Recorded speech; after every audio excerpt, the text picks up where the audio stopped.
It's time once again to slip into your camo, grab your bow, and join us out in the field for another episode of the Up North Journal, presented by PSE Archery. The Up North Journal crew is knocked and ready to rock for another exciting adventure. So let's step outside and hit the trail.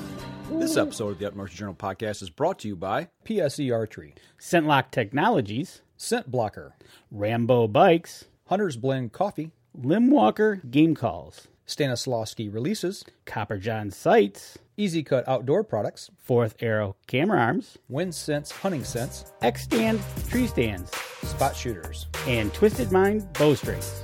And don't forget you can catch us in syndication at 2 p.m. Eastern Time on goodtalkradio.com. Welcome back to another episode of the Up North Journal podcast. Everybody sitting in the cabin today with Dan DeFaw drinking some Hunter's Blend coffee. Yeah, Staying warm. you know, it kind of fits today being 20-something degrees out. We're going to get some snow again. Yeah, it is. Yeah, let me look up. It's snowing right now. Just like last week, we got a little bit of snow when we left here. We went to the Archery League. We had a few inches when we came out the door. It was slick. It was slick. Within 2 hours, the roads got terrible pretty quick. That time of year that happens. Absolutely. But everybody out there, if you could do us a favor, reminder, go over to huntersblendcoffee.com if you want a 10% discount. Use the promo code capital UNJ when you're checking out, and you'll get 10% off your order on the way out the door. There you go. So, yeah, nice quiet week on tap. Lots of things kind of out there that are just out there. Stewing? Yeah. It's like... And I use the word stew. I mean, really, that's what it's about. I don't want to dive really deep into a lot of this stuff, but, you know... It's all fringe work. It doesn't even matter what side of the political scene you're on, whether it be extreme left or right or in the middle or whatever. I see both sides, and especially when it comes to, like, the outdoors people picking. You know, it's like they're taking something and picking at something to try to get it to scream or bleed a little bit. Right. And it's like, what purpose does that serve? I mean, seriously. Exactly. What purpose does that serve? What purpose it serves is it's a good purpose is to attend the workshop that you asked Jim Miller about. Okay. On April 6th from 2 to 4 at Williams. And Williams is just outside of Flint. It is east of Flint on I-69. Irish Road, Irish and Lapeer Road there at the corner. Yeah. You can't miss it because when you get to there's the sign, I think. Big sign there. Yeah. And if you perk your ear just right, you can hear the range. You can probably hear them shooting, right? So, speaking of birds, I saw birds yesterday. So I saw birds Friday. Yeah, I saw a big flock actually. There was some toms in there, and there's probably 20-ish. Well, that's about what I saw, and I could have had all I had to do was speed up through the parking lot, and I would have ran a whole bunch of them over. Are we talking about the same kind of birds? I'm talking about some nice big fat turkeys. Yeah, they were in a parking lot. Yes. Wow. Okay. They're to the parking lot where I go. One of the companies that I visit, it's either deer or they have turkeys, and I found out the turkeys sometimes get up on the roof, and then they peck at the vents. Okay. So I said, I can take care of that problem for you guys. I bet, yeah. So. Set a pop-up blind on top of the roof and peck away, so to speak. Yeah, right?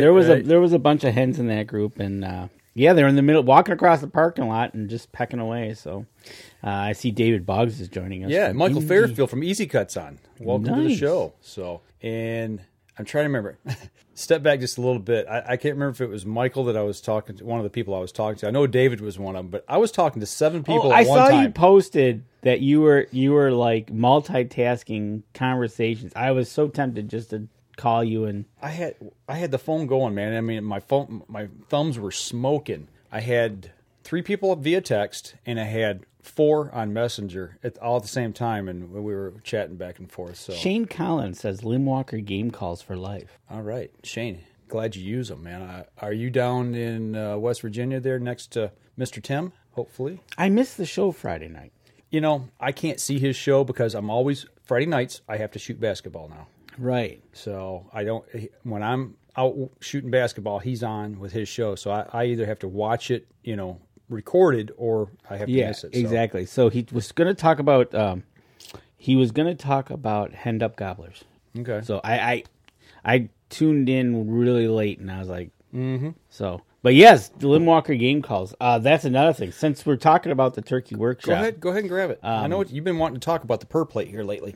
It's up there. Oh my God, I look around the coffee. Don't you knock my coffee over. I won't knock your coffee. I'm going to try not to knock the mic off. But yeah, Tim, the last couple weeks. Strikers are over there if you want one. Yep. But it's getting to be about that time. You should start practicing. Absolutely. I'm not gonna get that. Even if you're trying to do mouth calls, I practice my mouth calls on the way home from work usually. Right. Because I got a little time on my hands, so that's when I practice it. You sit there and chirp at people? Yes. I bet you do. Shane Collins is on the Tennessee line. He's on Tim's staff. Okay. Tennessee and West Virginia. That's got to be probably near Bristol, I would imagine, in the Bristol area. Speaking of NASCAR, who's winning the race right now? And thanks for all you guys who are watching right now because the race is on. I don't want you to tune away from what we're doing, but does that thing sound good or what? I tell you, that's a nice, low, soft purr. It is. And that's one of those things that you can just... That's my Roll Tide call. That's the red Slate.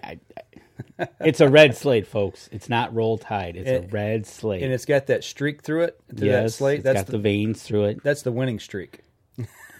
But the Purr plate, man, I tell you what, this is something that's new that he came out with last year. And I tell you what, man, I love this thing.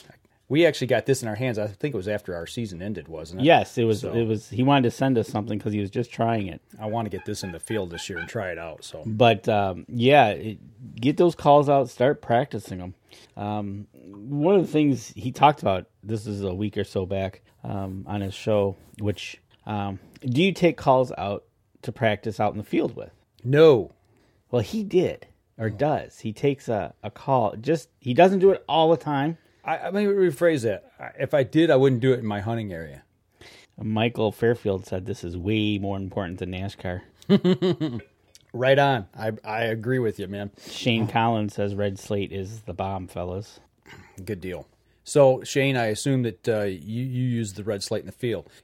Did you happen to get a Purr plate and use it in the field this last season, or maybe in the fall season? I don't think so. I don't think Tim had him out. Yeah, I can't remember, so I don't know when that actually came out. But no, I would not go out in my hunting area and call the birds.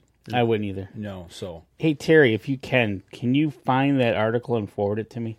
What's he talking about? Hey, Jim Beasley. Man, Jim Beasley is in mental preparation for tonight's show, for tonight's shoot. Speaking of, if I can find it, I stopped over at the shop yesterday. Let me see if I can find this. And my brother's ScentLock socks are working at work. Wet and cold, but my feet are warm. Good deal.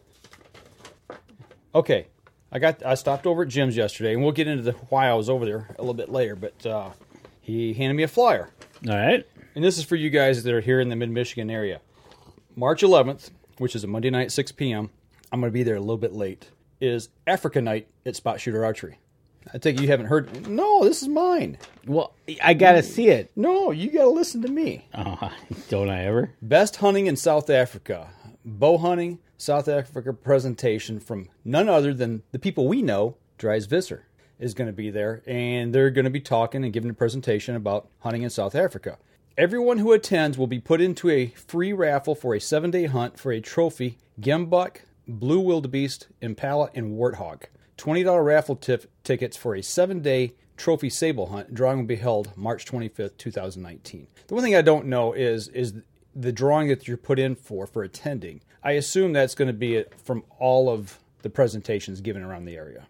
I don't imagine it'll be just from that shop. So, but also that day, Jim's going to have some special stuff going on. He told me to hold back on that just a little bit until the week before, so we're not gonna throw that out there just yet. But there'll be door prizes and 50-50 drawings and some other stuff. So make sure you get over. Now can I see it?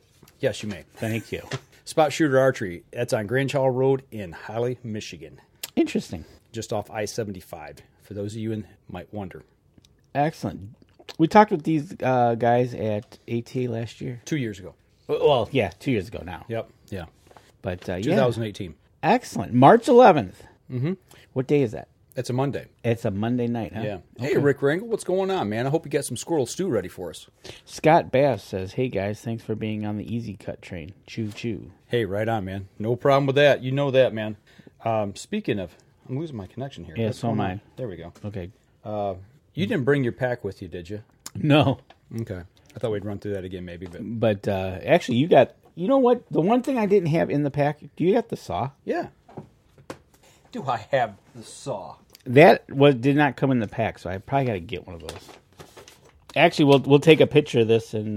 What would you like for me to cut? Don't cut the paper. We'll take a copy of this and or I'll get the JPEG from Jim and we'll get it up on the website. On there from a tree. Well, that's good. Something like I just wanted to see it because don't cut me with it. You know what I'm waiting for is the new telescoping pole saw, Kamikaze saw that they got coming out this year. It's the WOW saw. Yeah, I like that thing, man. It's nice. It's light. It folds up, goes right in your backpack. You know, we're going to digress here, folks. Seeing as how this got brought up. The pruners, ratcheting pruners that I keep in my pack. When I'm on stand, I'll carry these two in my backpack just because, number one, they're lightweight. Right. And how many times have it happens to me, I'll set a stand and I think I got everything just the way I want it. And I'll go back to it a month later. You know, sometimes I'll set them up real early, maybe 2 months. Or maybe I've had one that's been sitting out from last season and something's grown just a little bit, or maybe something's fell and knocked a limb, and snapped it a little bit. And you need to either cut it or trim it. I've got these with me, so that's one reason I like to carry them in my pack. So, and you know what? And they're lightweight, and like you said, plus, how many times have you gone out there? You're sitting there in the dark, and when it gets light, then you realize, there's that twig. Yep. You know, it's happened to me where I've had a shot blocked and wish I could trim something, don't have anything to trim it with, and then when I get down, and it may be down on the ground, where a deer walked through or something, and I want to cut a little limb or something. So, I keep them with me. So. But yeah, so definitely that is a good pack to have while you're out, especially if you're going to do some pre-scouting for turkey. If you want to kind of set yourself up for a little ground blind. In that case, get the whole doggone pack. Get the sling pack. It's got the loppers in it. That's something I never thought about turkey season for these. I mean, seeing as how we've been talking a little bit about turkey hunting. Not so much maybe the beginning of the season when everything's kind of got the snowpack. Yeah. But when you get into May, if you're doing the late season and it starts to green up on you. Yeah, and you want to set up and build a little ground blind or something. Yeah, and especially when you get the vine starts, the vine types that start to green up and they start to close you in. Yeah. It's like just have the handheld one and... Yeah, cut some greenery and put it down in front of you, what have you. Right, exactly. Because break up your silhouette. Especially with turkeys and their wonderful eyesight that they are, making sure that you're ready for them because they don't give you a lot of time once they spot you. Absolutely, they're gone. They're gone. So anything you can do to better your chances with seeing them, that goes making sure you get out and maybe do some practicing, sighting in that gun, getting that. Get out there and get your stuff ready patterned. To go. Yep. And Scott Bass says the Kamikaze line rocks. Yeah, talking about that pole saw. They've got a handsaw, fixed blade handsaw. It's hollow ground. And honestly, I mean, I was kind of I was into construction for a while, but I didn't really realize what hollow ground meant on a blade. And it's just the way it's ground in the middle so it doesn't catch as you're cutting. Oh, okay. It gives that relief. And they've got a whole new line of, it's really coming out for kind of the landscaper people, people who work at arborists and things like that have to have those the high quality tools to really get out there and when they're using them a lot. But it's something I definitely want to check into, especially the pole saw, because that's something I think I could use, a lot when I'm out setting stands up. So. And Scott's got a great point. You can use it in the field, but then you could also use it on turkey legs and wings too, if you got to get them off the bird. I didn't even think about that. Absolutely. Like we talked about at the necropsy, they were using them when they were cutting open the deer. And cutting the leg off. Cutting the leg off and cutting the jawbone. Jaw and at the bottom. So, yeah, the loppers this year, when we're doing our deer management, that's what I'm going to use. I'm going to use those loppers exclusively for cutting and taking that jawbone out. We saw how they took the jawbone out. They didn't take it. They do theirs a little differently. Yeah. And the way, they slice, because they were doing does, they were slicing that lip back, and then they were just cutting the bone. Yep. With loppers. And we really got to get those guys some easy cuts to use. Yeah, they were struggling a little bit. But The way we're going to take them out is the way that the QDMA guys in their video recommend, especially if you're going to take and do some taxidermy work. You don't want to cut that lip open or that jawline open, and you reach back in with the loppers and cut the back of that jawbone. Use the extracting tool and pull that bone right out. So that's what we're going to use them But for. exactly. So here you got a product that so far now we talked about using it in deer hunting. Mm-hmm. We've now used it in turkey season. Mm-hmm. So anything around the garden or around the house, you can use it as well. The first pair of pruners I got my hands on, I cleared my entire fence line we got wild grapevines.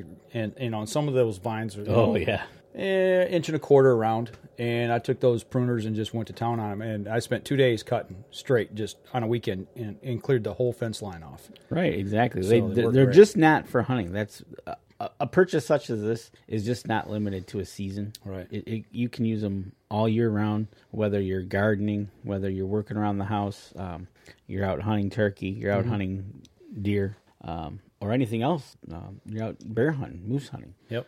It's always good to have a good pair of loppers, especially these. The ratchet style just makes quick work of it. Yep. And, if you do happen to dull a blade, they make replacement blades that go on real quick and easy as well, and those are relatively inexpensive, so you can get those and get things back in order. And actually this year I'm going to order replacement blades for my pruners and my loppers just in case. Right. Because I have a tendency to go overboard. You? And try to cut things that I probably really shouldn't. No way. You go overboard? Come on. Like a pocket knife. They say never use a pocket knife as a pry bar. Or a screwdriver. Well, I have a tendency to do those things, and you do both, don't you? Yeah, so it's like, well, if I get maybe chip the edge of those shears or the pruners, that way I've got one on hand. Exactly. It's always good to have. It's better to have them on hand and not need them than need them and not have them. So right. But no, EZ Kut. Check them out at the website ezkut.com, and get that taken care of. Get them ordered early so you have them before season. That way you can... Michael Fairfield's laughing. He knows what I mean. Right? Yeah. So, I tell you what, we're up against our first break here, so we're going to step outside, and we're going to take our first break. So you hang tight, you guys, on the live stream. We'll be right back after this. PSE Archery has reinvented the way you buy bows. From now on, you can make the most educated decision possible by basing your bow choice specifically on your shooting needs and goals. All you need to do is ask yourself, what kind of shooter am I? What do I want to achieve? PSE will help find the right category for you. So, what kind of shooter are you? Find out at psearchery.com.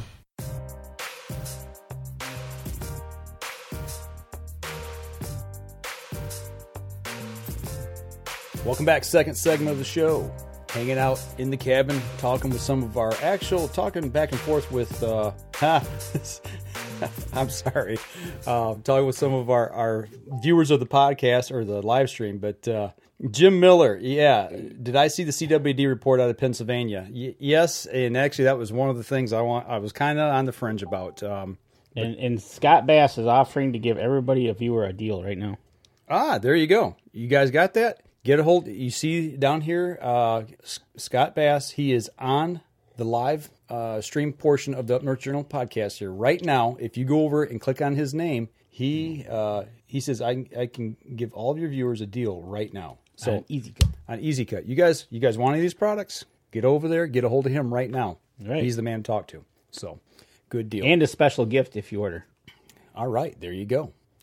That's service with a smile right there. That's called instantaneous Facebook, social media. That's right. Live. That's right. So, see, everybody on the podcast, what you're missing by not tuning in at 4 o'clock on Sunday for the next 5 weeks now after you hear this. Yeah. We'll be back to 7 o'clock after that. So right. And you got to come join. It sounds like we need to have Scott on the show. Mm-hmm. We'll make that happen. Definitely. But absolutely, Michael Fairfield. All right, so Jim Miller is dragging you into this. Yeah. Jim has thrown out the line, and I bit, and he's reeling me in right now. Yes, Jim, I did hear about CWD stuff out of Pennsylvania. Basically, it's the spongiform type. I can't remember what it's called. Spongiform something. I want to say algae, but I don't think that's right. that this scientist has been studying for years and saying that he thinks that this is what's causing CWD in our whitetail, and that the prion, the folded prion, is actually a marker or a byproduct of the CWD. That he thinks that the prion is not causing it. And I actually talked to Dr. Kroll about this a little bit. Was that 2 weeks ago or was that last week we were up there? Last week. I've lost track of time. But anyway, he come to the conclusion that he is excited for the fact that people are looking in different avenues. They're not just focused one way. Right. Down this long corridor of CWD and the prion, he says it's nice to see other people start to look at different avenues and doing research to see if it might be something else. Right. Causing this. We really don't know. That is the basis of what's going on, is they don't know. So they were been always narrowly focused. Mm-hmm. Don't do this, don't do that. It's this, it's this, it's this. Right. Now all of a sudden this Pennsylvania says, hold on a second. Right. We're looking over to the left and we see something over here. Right. Now all of a sudden it's like, huh? Because I noticed a story came out this week about CWD on one of the main national channels. Right. And I read it and I'm like, the thing that has me a little bit concerned, and I'm going to go out on a limb here just a little bit. Don't use the EZ Kut wow saw to cut me off and watch me fall either. But the fact that there's this group that all of a sudden came out and on social media is really pushing hard on this. And that has me a little bit concerned as to, okay, well, where did this group come from? Why haven't we heard about it up until now? And all of a sudden, bang, there's this big backing pushing it. That's all I want to say about it. Right, exactly. And one thing we've learned about is seems to be a big picture of some of these things that goes on is there's always some kind of agenda behind it. Right. Until you peel back the onion. Right. And you start finding out who's doing what and what direction it's what, leading. Yeah. And it's like, oh, hold on a second. Yeah. I'd like to see it fleshed out a little bit. Let it progress. Let it stew a little bit and really see where these things start to land before I get a little worried when I see a big push behind something and everybody jumping on the bandwagon. Well, I think people like us as hunters, I think we want that cure. I think so. I think we're eager for it, and that's what scares me. I think that's what it is. I think we've been told how bad this is, how the end of the world is coming, and all of a sudden, finally, there's a glimmer of hope that we might have something here. So there's all of a sudden a push to hope this is the thing, because this is what we need, because if you listen to the other places that it's the end of the world and you're killing everything and really don't know if you're killing it, which we've been told you can't, to people leaving the sport. Right. And you don't want to see that either. But if you're scaring the people out of the sport because you're scaring them because basically what they're saying, and my brother had it earlier, it's never been proven to go to humans. Right. And I want him to send me this article because I want to see how they said it. But they said, well, eventually it will. Yeah, right. Well, okay, by that statement right there, is that a yes, it will next month, or just it might? Yeah, right. When you put it in writing and you put it in the public eye and you see how it gets strewn about. Well, just like there's a researcher out west, and I think it was either Wyoming, Colorado, that had done some research, and they was talking about deer urine. And they took his research, pulled it apart, and used things. Now we've got deer urine-based products being banned in certain states, and it's probably going to go full bore here. When that's not what he said at all. No, they cherry picked his 30,000 gallons of deer urine. Yeah, to equal what they were putting in the brain cavity and growing it that way. Exactly. In the lab. They kind of skipped some words in the sentence, and they cherry picked what they wanted to see. Mm-hmm. So they took a nice paragraph of what he said, got it down to a sentence to scare the heebie-jeebies out of you. Yeah.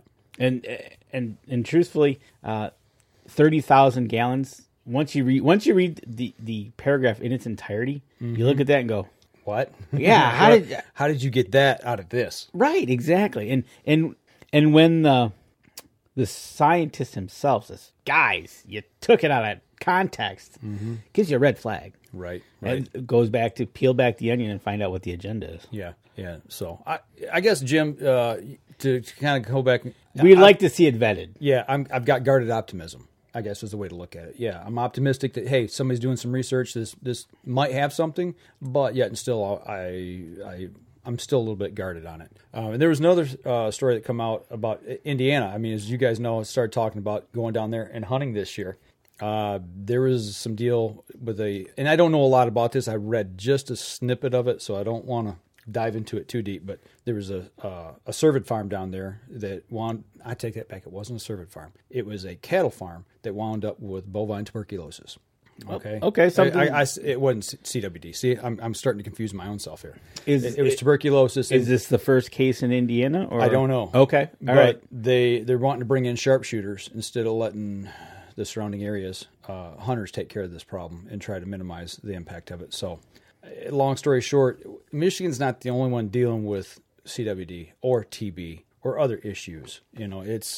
I think it goes around the country and it's cyclical depending on, EHD. That's another one, depending on how dry or wet the season. Depends on how your summer goes. Yeah. And Dan Anderson's tuning in from Wisconsin, another state that's dealing with it in various ways. Yeah, absolutely. Right? And they're pushing close to my Michigan border up there. Right. So, Tim Sias here. We got the man, the myth, legend on from Limbwalker Game Calls. He says that his turkey hunting team needs to get some EZ Kut. Absolutely. And if you look at what Scott Best just did from EZ Kut, he says 10% off coupon code and mention Mike and Dan in the notes from the seller for a special gift.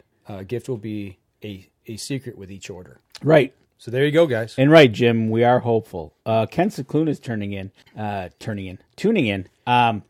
He's starting to change his focus, I notice, obviously with Facebook. He's starting to look at the hard water going away and the soft water coming in. I tell you what, hold that thought because let's I don't want to get into this stuff on the French, like I said, that Jim wrote me into kind of.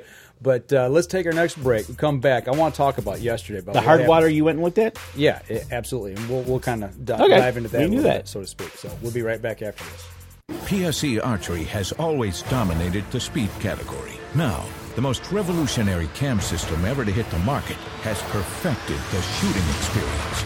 Introducing PSE's Evolve Cam System, featuring extremely high let-off capabilities and the smoothest draw cycle in history. No other cam system has ever delivered this level of total comfort and total control. Experience PSE. Experience performance. Welcome back. Third segment of the show. So, you want to talk a little fishing? Yeah, let's, got Ken Seclune on. He's been talking about soft water, thinking about his boat. But you were going to get the Rambo bike out, and you were going to head over and go get this. I had a plan. You had a plan. Mm-hmm. I had a plan. It's something I wanted to check out. I wanted to see if I could use the Rambo to ice fish with, and I was like, well, you're going to use a bike to ice fish? Well, my plan was, and I had actually seen somebody actually try this and do this, but I had to do it and try it for myself, is to get the ice shanty and go over to the lake and get on the hard water and get the shanty hooked up. I got that little toe latch on the back of the bike, hook it to that, and drag the shanty across on the snowpack on the lake. Make it easy getting in and out off the lake. Okay, haul all the gear by yourself. You don't have to worry about it. Exactly. When we're talking a decent sized lake, so if you wanted to walk across, a half-mile walk to the other side where they're, why not take the bike, hook it up, and drive it across? So I got everything ready.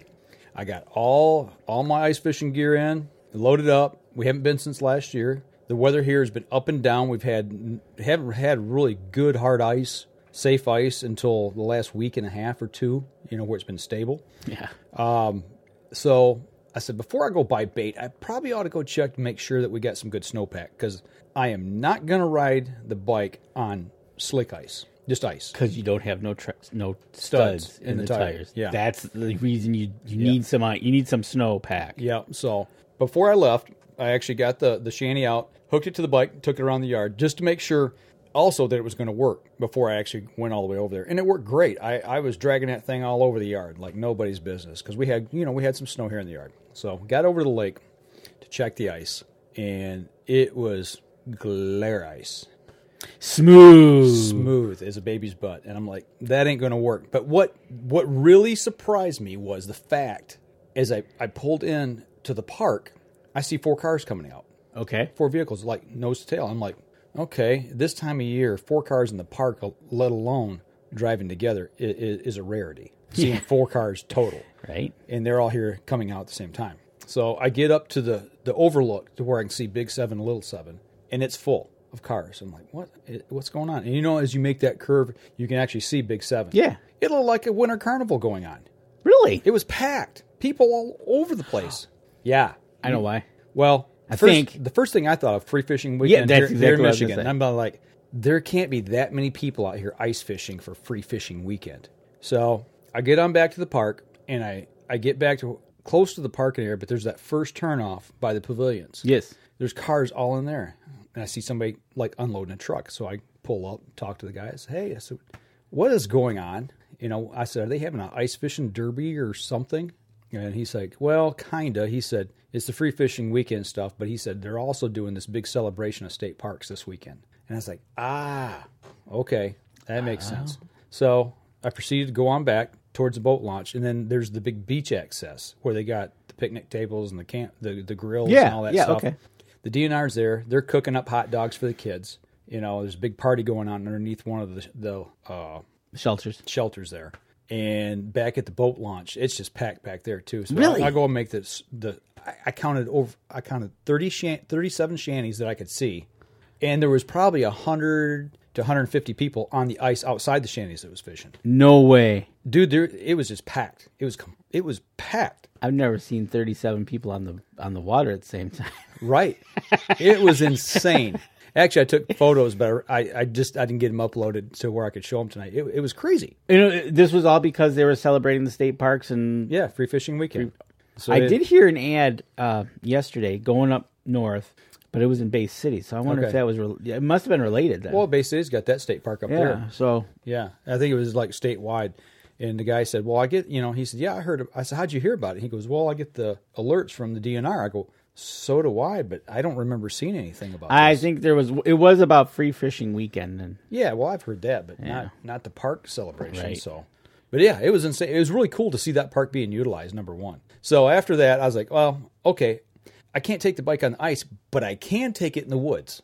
Yes, you can. And they've got these foot trails over there that go all over the place. I said, I'll take the camera out and I'll set it up and ride and shoot some video because I want to get some video of the bike. And I was going to go down to Dickinson. Okay. Well, everything was plowed. And you get to that turn, make that right turn to go into Dickinson. Mm-hmm. Yeah. And then there's the parking area to the left. Mm-hmm. They plowed to the parking area and that was it. So everything down the hill in the big turn was not plowed and it was a glare sheet of ice. And I just stopped. And I'm like, even in four-wheel drive, there's no way I'd get up that thing. And I probably wouldn't make the turn. I'd probably go off the side. Well, especially the big loop. The big loop down. Yeah. Yeah, you'd probably just go straight. Because that thing is steep. Yeah, it's a steep decline to get down to the lake. There's no way to get. I figured there's no way I'd get back up it either if I managed to get down it. So right. I was like, well, all right, screw this. I said I'm going to go over to the bait shop, over to Jim over there to Spot Shooter because he's got a bait shop too. So I went over there and hung out for an hour. And he said, and actually people were buying bait left and right while I was there. He had a great day. He was another great day. That he last couple weeks he's had some good Saturdays for doing some ice fishing. That's awesome. Mm-hmm. So that's why you're at Spot Shooters. Yep.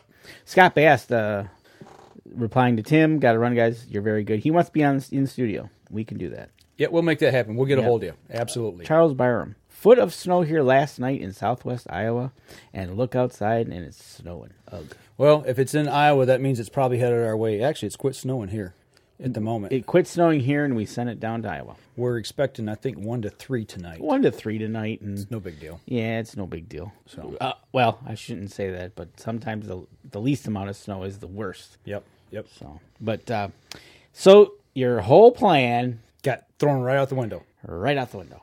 The most I got to ride the bike was from the backyard to the front and tow the sled around the shanty. And then when I took it off last night when I got back home, I took it for a spin around the backyard. That was it. I am surprised. I guess I'm not, but I'm surprised there was no snow cover on the ice. Nope, it was clear ice, and there was some white ice too, but it wasn't snow. So was there? There was a guy out there actually ice skating. I kid you not, he was going full stride across the ice. There you go. So there was no snow. Speaking of ice, and did you see the video of the guy that drove his truck just north of here into the ice? Yeah, actually, another podcaster that I know, Jason Sacco, sent me a picture last night. He was one of the 7 that I was... Oh, one of the 7 you were multitasking with? Yes.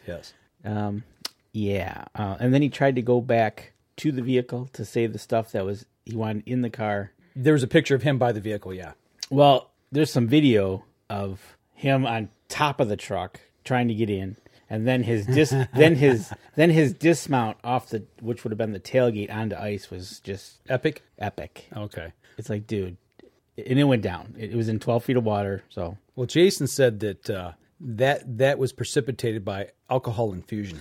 Yes, bottom line, alcohol and driving on the ice was not a good combination there. Alcohol doesn't mix with many things at all. And to the proof and the point is when he went back to his vehicle to get the stuff out that he wanted to save as it was sinking, and they're trying to grab him off the vehicle. So down here, I don't think our ice is good enough for vehicles. I wouldn't even begin to try. Right. I've seen things where it's gone bad. I was leery about getting out yesterday, because our temperature swings so far all the way up until last week. It's been so up and down. Right. We'll have days that are in the high 40s. Then we got all that rain 2 weeks ago. And I was afraid to eat the ice up. Our Skycam at work that we got trained on the Saginaw River there in Bay City. Okay. I can tell what the ice conditions are just by turning that thing on the river and looking to see if there's ice shanties out there. In the last 3 weeks, there's been none. Yeah, coming over Z Bridge yesterday, they were. It was like, man. But not me. In a moment's notice, that water can change. Absolutely. Well, hopefully, get that bike out with whatever this weather's going to be doing here, and kind of show these people what it does on the ice. Would have been kind of cool. We still got a shot. Oh yeah, absolutely. So it's not over yet because it's only middle of February. Right. Well, next weekend I'm not going to be in town. I'm going to head down to Indiana. Yeah, you're going to head to Indiana, and I tell you what, with about a month to go here before we even start to think about temperature swings, I think we might be able to get out there. At least I'm hoping so. The week after that, I really want to get out there and do some ice fishing. I know. I want to take a picture of the bike next to the shanty with me and you holding fish up. There you go. That'd be kind of cool. I like the fish part. That means we're catching something. Right. Instead of catching a cold. Right, exactly. So. 2 weeks, we're going to have Michigan Outdoorama, too. So that'll be in town.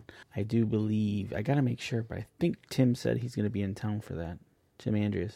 Oh, okay. I thought you were talking about Tim Sias. I said, he's coming to Michigan? No, not that Tim. Tim, he's trying to get you to come to Michigan. I always try to get Tim to come to Michigan. So, yeah, next weekend I will be at the Indiana Deer and Turkey Classic. I'm going to be sitting down with the guys from Backwater Legacies and hanging out with them.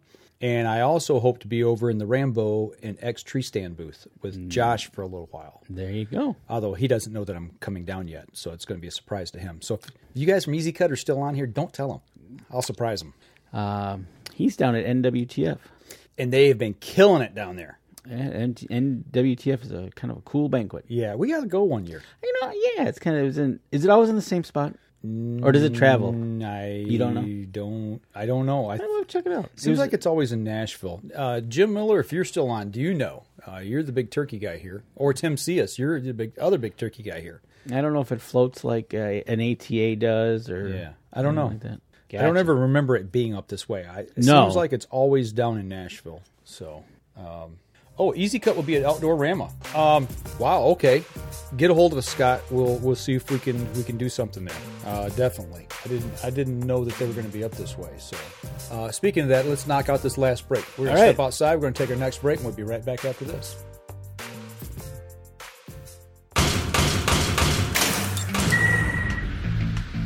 Acceleration is part of PSE's DNA.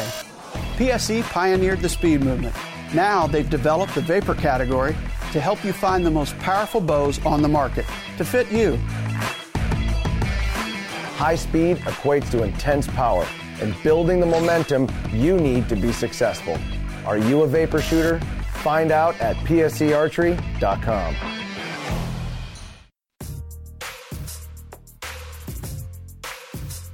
Welcome back. Last segment of the show. I have finished my Hunter's Blend coffee. But for those of you who need a refill, get on over to huntersblendcoffee.com. When you're checking out, use our promo code UNJ, capital UNJ, and you'll get 10% off your order on the checkout on the way out the door. You know, since how we're kind of covering some products tonight that we use and talk about quite often, I just seen something here that I just realized was sitting up here. This little... The Oz box. Yeah, the ozone generator. They call it a generator? Well, whatever you call it. I mean, I don't know. It does ozone. It does ozone. I need to use that again on my shoes, my gym shoes. This week, I didn't get my laundry done up the way I should have. Oh, boy. And I ran out of my Scentlock socks to use at the gym. And I went back to the old cotton socks. You can tell? Dang, man, after a week, my socks were... my shoes pretty bad. So I'm going to put that back in the bag. And I think if you remind me, next week we'll do that. While we're doing the show? Well, I have to put it on a 3-hour setting. Is it, what's it got, 1 and 3? 1 and 3, yeah. 1 and 3. I tried it with 1, and it took away a lot of it, but it didn't like get rid of all of it. So I put it on a 3-hour setting, and it took care of it. Charles Byron wants to know if you're going to be turkey hunting in Indiana. Probably not. Yep. No, I don't think so. And the reason is the property that we got doesn't have birds on it. I didn't see one turkey track. David, that I'm hunting with, said that there's no birds on that property. They have never seen any. And I think I kind of know why, and we talked about that briefly. Is there's really no travel corridor for them birds to get to that property, per se, from the other big ag lands. He said they're about 5 miles away, there's birds, but not right there in that proximity because it's so wide open around it. If the NWTF would like to relocate a group of birds. Yeah, come on down. I'll help them. There you go. See? We'll catch some birds and release them. Easy as that. So, but no, I'll be hunting up here, actually. You didn't put in for a tag? Well, no, because we're going to hopefully be... traveling with a couple guys. A couple of guys on private land. And if that doesn't work out, then you're going to come up to my place. Then we'll figure out how to get up to your place. And yeah. So we're going to do the 234, or the Z, not the ZZ, but the 234 hunt. And he hasn't started yet, so I keep reminding him. Now you make sure you got those birds well trained for us. Yeah, right. I know how that goes. I tried that last year and had my buddy set up. He'd never been turkey hunting before. And on the last day, we were on birds the first morning. Just couldn't get him to cooperate. And we just, it was a 50-50 crapshoot of which way to set up, and I chose the wrong way. It's just the way it goes. There is no script for them. No, but the last day of the hunt, I told him, I said, this is good. I said, I think we're going to be able to seal the deal here. You just pay attention. You sit by this tree and you look straight ahead and look to your left. I said, because those birds, if they come down that edge of that field, they have a tendency to circle through this little bit of cover and then pop out. And I don't know if he fell asleep. I don't know if he was just staring and was like thinking of other things. And he had the gun in his lap and his hands were not on the gun and he was just sitting there. And all of a sudden he shifted his eyes and there's two toms right there, 25 yards, going, "Hi, guy. How you doing? You going to shoot me? You can't shoot me when you don't have your gun pointed at me." And he's like, "Mike, there's a bird. Tom, there's a bird right there." And I'm like, "Well, shoot it." Because I'm on a tree directly behind him, facing the other way, looking down another short field. And yeah, it was comedy of errors at that point for him. Last week, I was listening to Tim's Sias' Friday night show, which is on Friday night at 8:00. On the Limb. On the Limb, our sponsor. Limbwalker Game Calls. Does his live show. Any questions? I don't know if he put a subject out for this coming week. Last week was henned up gobblers. And then the week before we were talking, and I asked him a question because he was about scouting and going looking. Mm-hmm. And I said, "By the way, how many hunters do you encounter when you're out scouting?" He's like, "Not many," which kind of made me laugh. Not where you usually hunt. Because where we go, it's like, well, you and everybody else is coming. Yeah, I've hunted over there before, and actually had me and another hunter start calling to each other. Had that happen to me basically last year, and it was kind of comical. Well, last year I let the jakes go by, and they got blasted by the time they got to the end of the field. But I had 2-3 hunters within 100 yards of me. Right. And I purposely went in a couple days before to set up my blind and say, "Hey, get your spot locked down. This is where I'm at," and he doesn't really have any hunting pressure. which is kind of awesome. I mean, where we're at, we don't have hunting pressure per se either. It's like, man, but down here in the southern, on state land and stuff, parkland. Well, if you think about it, down here in this part of Michigan, where there are birds on state land, and people that don't have access to private land, that's where they got to go. And I think that's why it's so high pressured. Not to mention the fact that those parks also have other people who use it differently for non-hunting purposes that we have to deal with as well. And that's one reason, I got tired of sitting in snow and hunting birds, and that's why I came down here and started hunting down here. But the pressure it was so great that I didn't want to deal with it anymore, and that's why I'm now back up and going back north. Yeah, going back north. So that's the problem we got with private land. You know what, Charles? We'll get with Scott, and if Scott doesn't reply to you here, we'll get a list and see where they're going to be at, because Charles is asking if they're going to be at the Iowa Classic. Okay. But we'll get with Scott and get maybe a lineup of where they're going to be here in the next month or two. Yeah, if you get a chance to try out that product, I'm telling you what, I mean, if you guys have watched us and listened to us for any length of time, you know that the things that we talk about is quality stuff. We don't promote anything that we don't use or that we don't believe in, or both, actually. So I'm telling you, for what the product costs, it's well worth the money, and it's not like it's astronomically priced either. And it's not something you're just going to use for one season. No. You're going to have these probably for a long time. Yep. Unless you really try to use them as a screwdriver or not in their intended thing. I was online this week, or actually today before you come over, and I was reading there was a guy that had a problem with the pruners, and he never did say what he did, which really leads me to believe the fact that he was using them improperly. Well, that'll kind of they do it. Broke, but one of the guys said, "Send them back. They've got a lifetime warranty." Now the replaceable blade doesn't, but the unit itself does. So it's like once you spend that money on them. I think they retail for just under $40 for the pruners. And the replacement blade, I think, is $7 or $8 plus. But there's shipping. a lifetime warranty on them. Yeah, and I tell you what, I'm hard on my gear. Sometimes I take it too far, but so far these things have been flawless. I mean, I really went to town with them last year. The only problem I had, and it's the pair I got two pair of pruners. I got the one here in the sling pack, and I got one in my backpack. My backpack pair, the very first ones I had, I did put a little nick in the blade. And the reason I did that is I was cutting grapevines. You cut the fence? I cut the fence.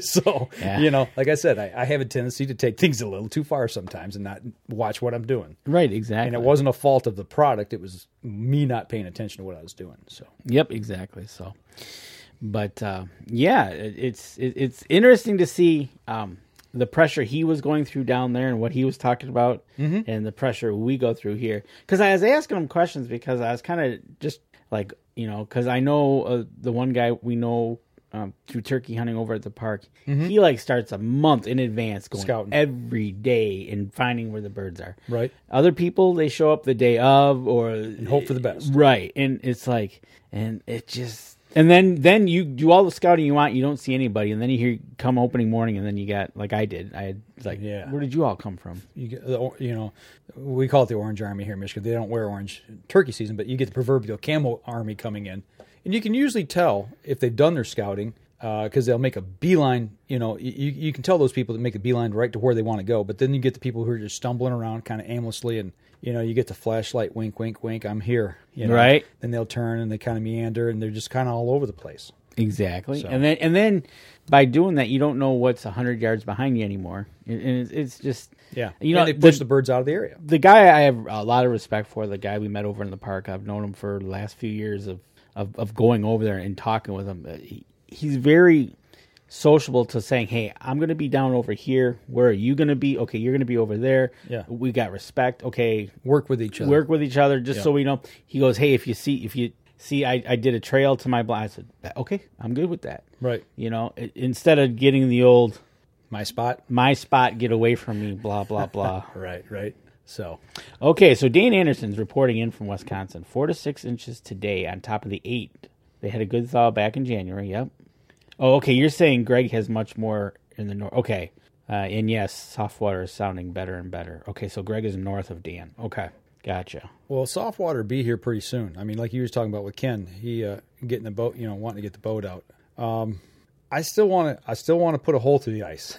So I don't. It'd be nice. I got the auger sitting right at the end of my garage. It's in hand. Just grab it and go. If we can wait another 2 to 3 weeks, and then we can start getting into soft water season. I think for sure up here in Michigan, I don't think we're gonna have a problem with that. I hope. I don't. At least not in this week's forecast. I think we're all set. It's going to be pretty chilly. Right. So that's the plan. We got a couple minutes here left. If what do you got going here the next couple weeks? What are you thinking? The next couple weeks, besides ice fishing, we got depending on when we catch that warm up, probably in March. Maybe we'll get out the shotguns and we'll go do some patterning of the turkey guns just to make sure they're hitting where we thought they were last year. I'd like to shoot. I got to shoot one of them because I had it magneported last year, but I never got to shot it with the magneporting. So I want to get out there and make sure, because if somebody's going to put me on birds, I sure don't want to miss because he's going to let me have it. Okay, he will let you have it. Yeah, he will. Absolutely. And for those of you here in mid-Michigan who want to reiterate again, Saturday, April 6th, which is not that far away. We're talking, 6 weeks, 5 weeks? Yeah. From 2 to 4 o'clock in the afternoon at Williams Gun Sight Company over here just outside of Flint, Michigan. We'll be putting on, the Flint River chapter of the NWTF is going to be putting on their turkey workshop. They got a gun raffle that they do every year. They got a gun raffle. They got some things for the kids. They let them. They got a gun shoot. They'll let them shoot. They'll let anybody shoot. It's just not for kids. It's just you get over there and you can. It's a good day. Did they shoot at the turkey workworkshop? Is that afterwards or is oh, that, you know what? That might be I might have that messed up with the Jake's event. Jake's Day. I'm not sure. Yeah, turkey workshop maybe not. So, but they do have a range, an outdoor range there. So if you're over there afterwards or beforehand, you can go and pattern your gun. And they will have. Typically, they have a 2-lane range for turkey patterning. Mm-hmm. It's off to the side there, and my suggestion is you just get there a little bit early in the morning before the crowd does. Yep. And it's really cool. I think it's set at 25 yards, and that's where I go when I go, and it's fun. Plus, you can see where you're shooting. Right. And if I'm not mistaken, I know the last couple of years they've had the DNR officer Dan come over and give the turkey workshop. Guy's great. He knows these birds. He's funny. He makes it very entertaining to watch and to listen. Answers a ton of the questions. So you guys come on over for the event. Especially if you're new to turkey hunting and you're looking for some good education on it, and maybe you're a seasoned hunter and you're looking for just something different, just a little different tip or trick to seal the deal. That's just a good way to get out, interact with other hunters and the DNR, and get those questions answered. So finishing up on the turkey question, Jim Miller's got it right here in the show notes. Any info you want, just give him an email at his email address right there at .net, and he'll get you all the info you need to about the turkey workshop. No shooting at the workshop. There you go. And Charles, as soon as he can get through the snow, he's going to get out shed hunting. I do want to give a quick shout out to Charles. That was pretty cool yesterday. He was live streaming, and as soon as he went on, I just happened to be on my phone, and him and I were interacting back and forth, and he's out in Iowa, and he was walking his dog, or he let his dog outside the truck walking the fields. He was driving down the dirt road there, and the dog was running down the road, getting some exercise, doing a little shed hunting, looking, and that was pretty cool. It was really neat because he would pan the phone off to the side, and we were talking about different things, and I'm like, oh, that drainage right there, that looks like a really good deer run right there. That's where he's like, yeah, that's where deer come through and walk back over to where he used to tell me where he kind of hunted and stuff, and it's really cool when you get to see other land, that you never would get to see because of technology. Yep, exactly. Or you get to, talk to 7 people at one time. That's we never got to do that before, or even bring the show to you live like we're doing right now. Right, exactly. So, my brother, if we do go ice fishing, what kind of bait, jigs, what styles? Most likely, if we're going to end up over at the lake, we think we're going to end up wax worms. Yeah, some waxies or some spikes. Yeah. And then we'll probably use like teardrops. Yep, on teardrops. Depending on how gutsy, we might set a tip up or 2 up, depending on what we're looking for. That's something I didn't see out there yesterday. Any tip ups? Yeah, but I don't know if that's a real big lake for it. We've done it before, but when I was over at Jim's there at the bait shop, he was selling some tip up baits. Yep. So there was some guys that were going down to Crotchet. There was another guy that was going over to Bevins Lake. So there was a couple of different lakes that they were hitting that wasn't over there in the state park system. So But I tell you what, we're bumping up on it here. Let's go ahead and wrap up the, all right, the podcast guys. Portion of the show. So, and Dan Anderson, you're not alone there. To Charles Barham, you guys, shed hunting is a must, and you're starting to feel trapped. Yep, it's that time of season. We're talking mid-February here. Got to get outside. Yep. Got to get out and do something. But I tell you what, we're going to wrap up the podcast portion here for the show this week, folks. Y'all take care. We'll be back again next week. And don't forget, you can catch us in syndication at 2 p.m. Eastern Time on goodtalkradio.com. This episode was brought to you by PSE Archery, Scentlock Technologies, Scent Blocker, Rambo Bikes, Hunter's Blend Coffee, Limbwalker Game Calls, Stanislawski Releases, Copper John Sights, EZ Kut Outdoor Products, Fourth Arrow Camera Arms, Wind Sense Hunting Sense, X-Stand Tree Stands, Spot Shooters, and Twisted Mind Bowstrings. Thanks for listening, and join us again here next week. Until then, remember, as we always like to say, if you're out on the water or in the woods, shoot straight and be safe. Until next week on the Up North Journal.